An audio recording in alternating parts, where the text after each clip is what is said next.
Est-ce que tu sais que toute information sur toi vaut de l'or pour les entreprises?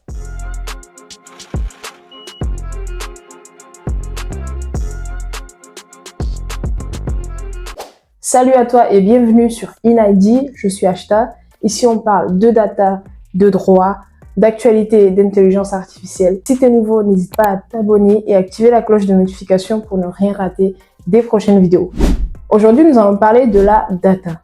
Dans cette vidéo, nous allons voir ce qu'est une data, ce qu'en font les entreprises et quel pouvoir tu peux avoir sur tes data. C'est quoi une data? La data, autrement dit données, c'est tout simplement une information. Ça peut être un texte, un fichier, une image ou des faits. Et contrairement à ce que l'on pense, la data, ça a toujours existé. Le commerçant de l'époque qui consignait dans un cahier les achats de ses clients traitait déjà de la data.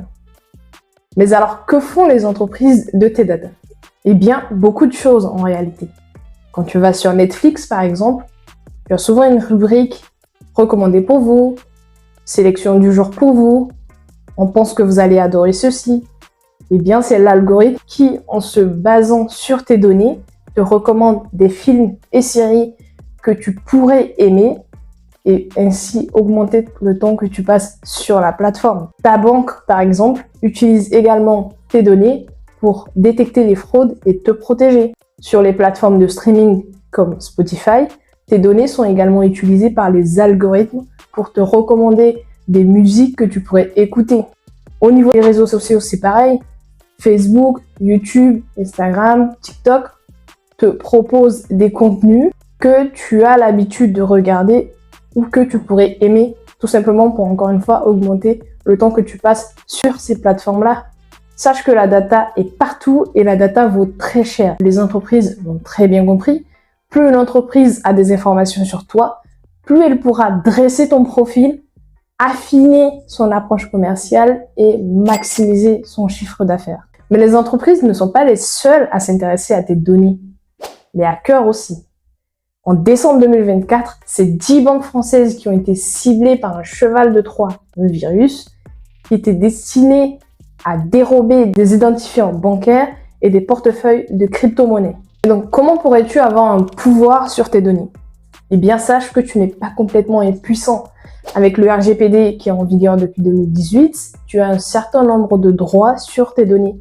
Tu peux demander à avoir accès à tes données, tu peux demander à les supprimer sous certaines conditions, tu peux demander à les rectifier et tu peux même t'opposer à un traitement si ton consentement est requis.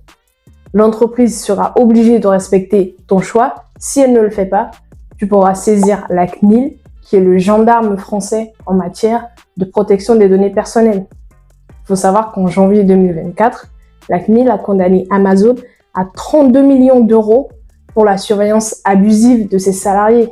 En conclusion, sache qu'on est dans une ère de marchandisation de la donnée, que la data est l'or du 21e siècle et que les entreprises n'hésitent pas à s'en servir.